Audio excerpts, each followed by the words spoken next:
Course in Miracles a little bit on Thursday night.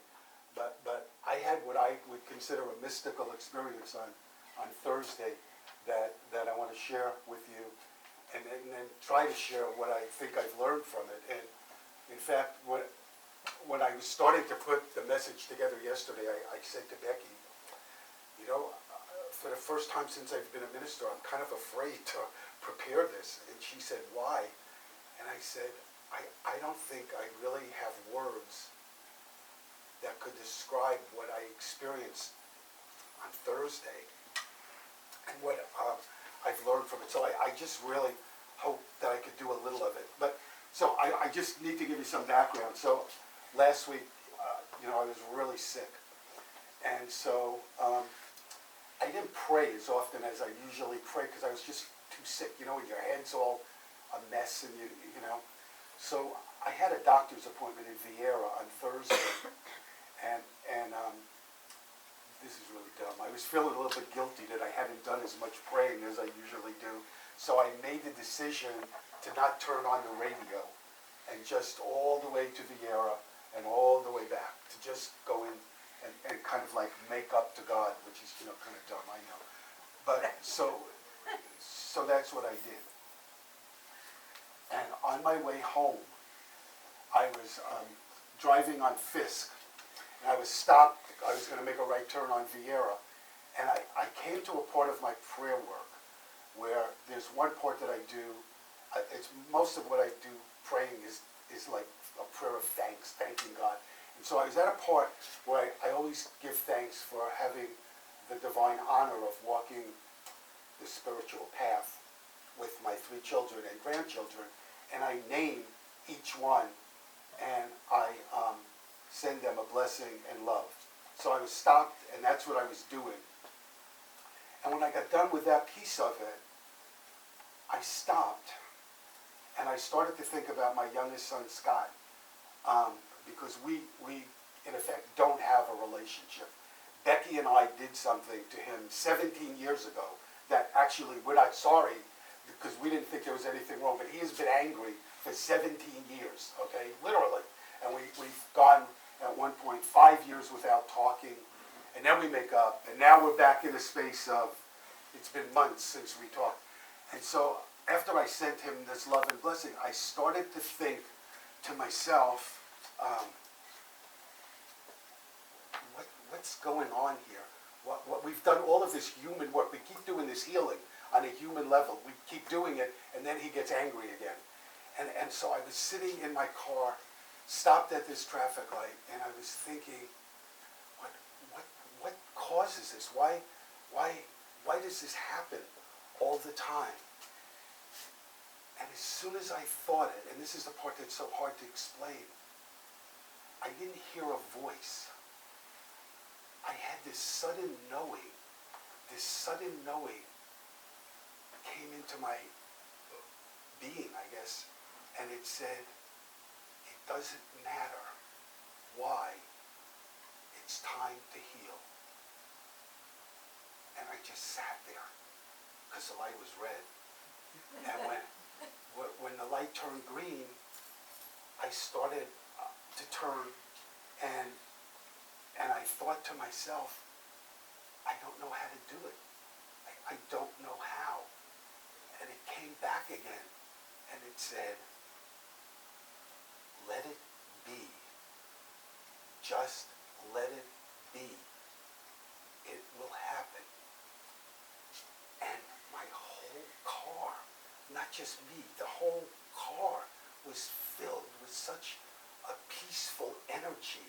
It was so serene. It was like heaven. I don't know what else to say. I don't know how to, I don't really have the words to do it. And I wanted to pull over, but there was too much traffic, so I had to keep going. And then it happened again. And there was just this knowing that said to me, this time it's getting healed on a higher level. And I just knew instantly I don't need to do anything.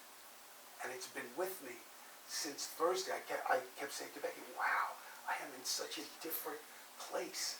It was just a Thursday morning just me and God in my car, with me just being, with me just being.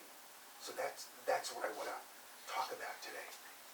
So Ernest Holmes wrote, "Consider spirit as a warm, pulsating, reciprocal thing. It presses against us. It flows through us. It is our intelligence. It is a great universal urge and surge. It is a warm, colorful thing. It is a beautiful thing. It cannot be put into words. You can only feel it." So I read this week about a lot of other people that have had experiences, so I want to share some with you. So I read a blog by a fellow named Steve McSwain that he had what he called an awakening. And he said everything changed for him when he had this awakening. His views about God, his views about himself, his views about other people, his views about the universe and the purpose and meaning of life. He said that God was no longer up there, that God was everywhere, that he felt that God was as close as his skin, and he stopped looking for him because he felt him. And he said, and now it's changed his life, that he feels like he knows the presence of God almost continually, that he doesn't feel judged by God, that he knows that God is pleased with him just as he is, that he feels loved by God, that he can't imagine anything more wonderful, and that he's at peace, and a peace that he's never known before. So let me tell you about an experience somebody else had. His name is Stephen Cope, and he's written a book on meditation and yoga. And so this particular experience, he said, it was a hot August day in the Berkshires, and he was on a meditation retreat with 70 other people. And it was a meditation retreat that he'd gone to for 10 years.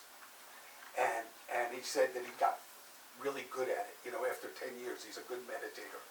And he had looked forward to this time, this week-long meditation period, for months. He was looking forward to it. And so he gets there. And he said that he realized on the morning of the second day that he couldn't hold his attention. He just couldn't hold it, and nothing felt right. Everything annoyed him, he said. Every little sound became unbearably loud, and he's sitting there trying. And some of you that meditate, would know this. And he said, but I persevered. I kept at it, and he kept at it, and then he found that he was exhausting himself, and he was practically at his wit's end. And he hears a little voice in his ear, and the voice says to him, give up. Just give up. Surrender. And he intuitively knows he needs to get up and walk out of that hall. So he gets up, and he walks out of the hall, and he walks down a path, and he comes to a pond with a bench, and he sits down on the bench, and he realizes, I'm not alone. There are like 25 frogs on some rocks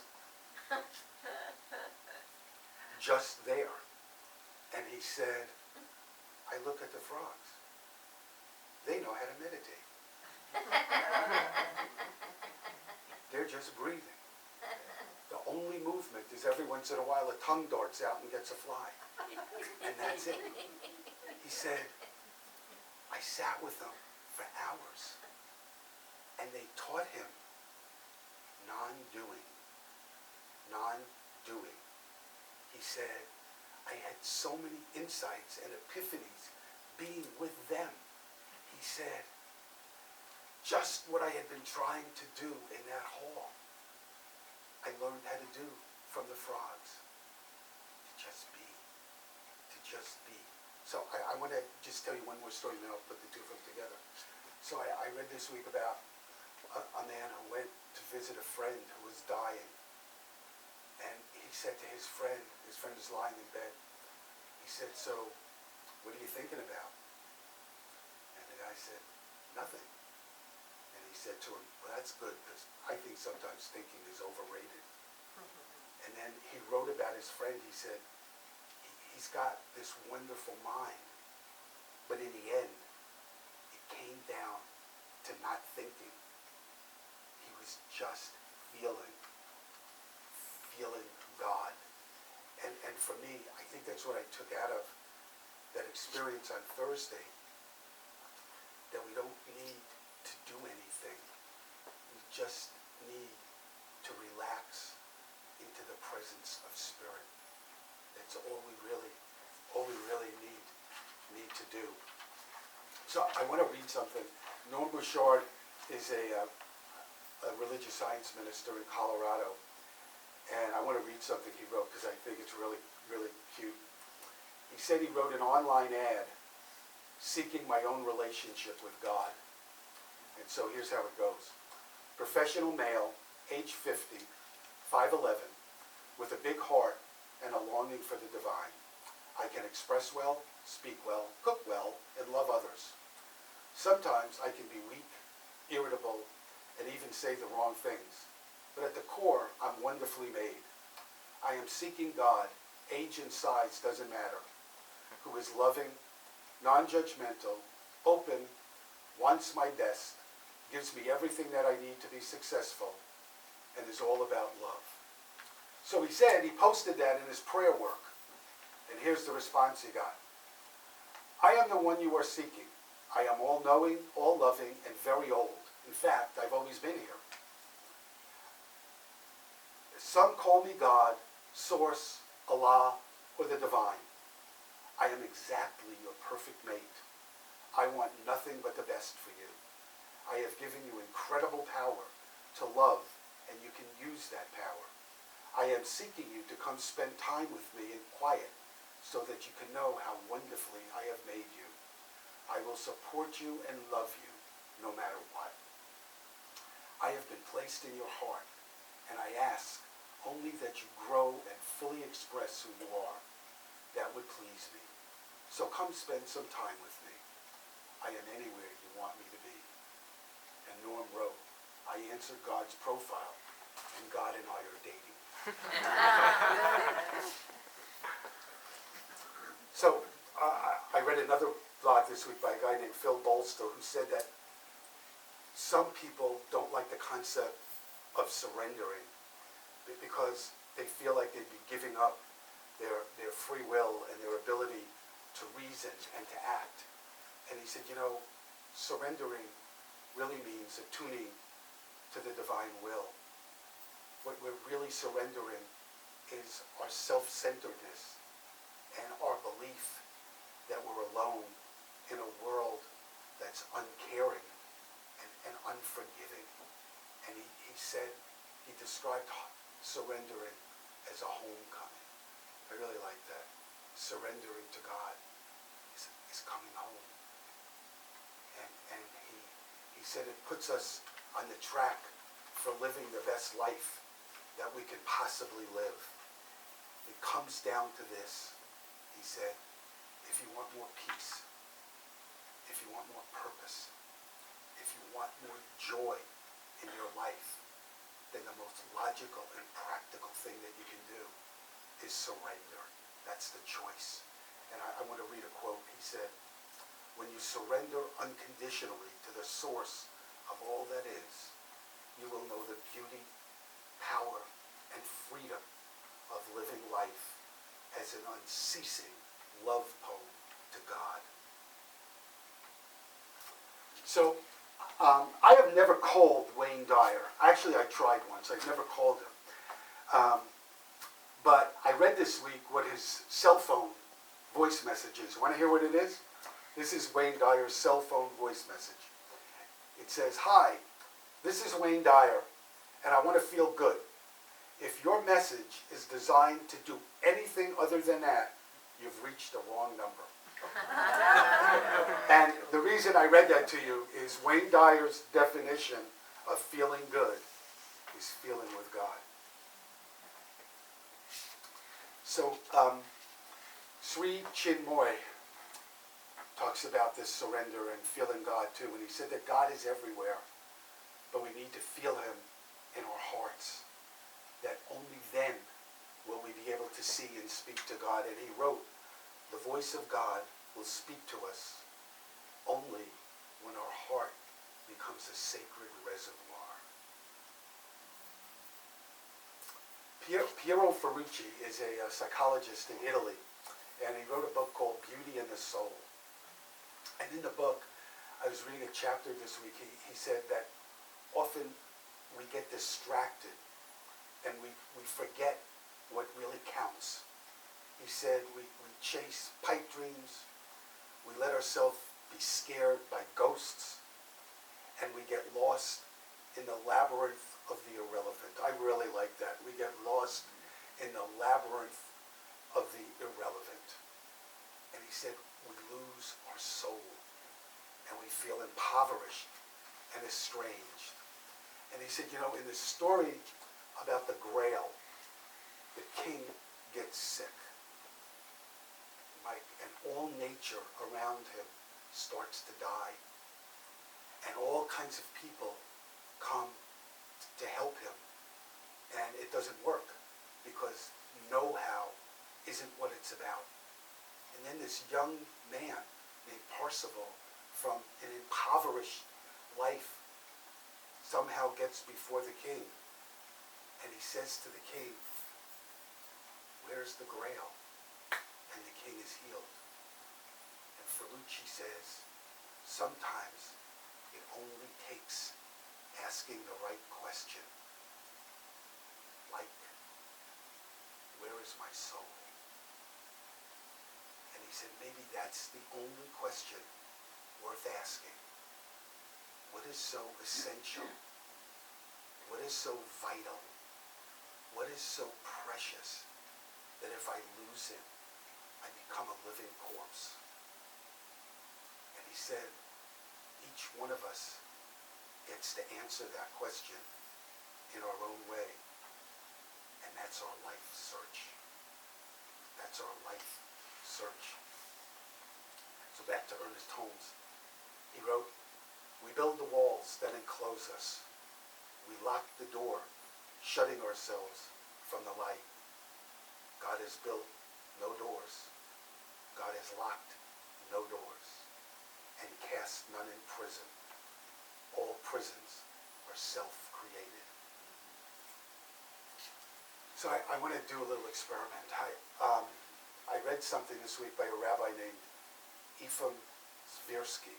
And he said, if God didn't want us to, I thought this was so profound, if God didn't want us to contact him, he could have arranged the world in such a way that we wouldn't suspect his presence and we wouldn't have the ability to find it out. But he said Jewish law teaches us that man has the ability to communicate directly with God. And he said, in fact, it's a normal state for humanity. And then he said, he asks, if you believe that the Creator is right here, if you believe that the Creator is right here, right now, that he's your father, the best father that you could ever have, that he wishes to give you everything you need for your spiritual growth, how would you feel?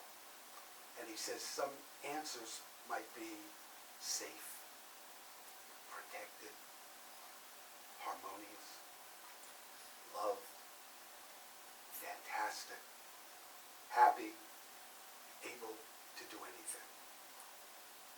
So I thought, let's take it a little deeper how do you actually feel when you think about the presence of God?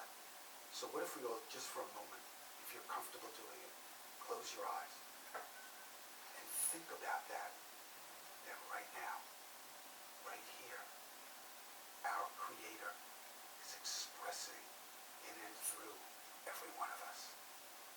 And we can just, I'll shut up for a few seconds, and we can just focus on God being right here, right now.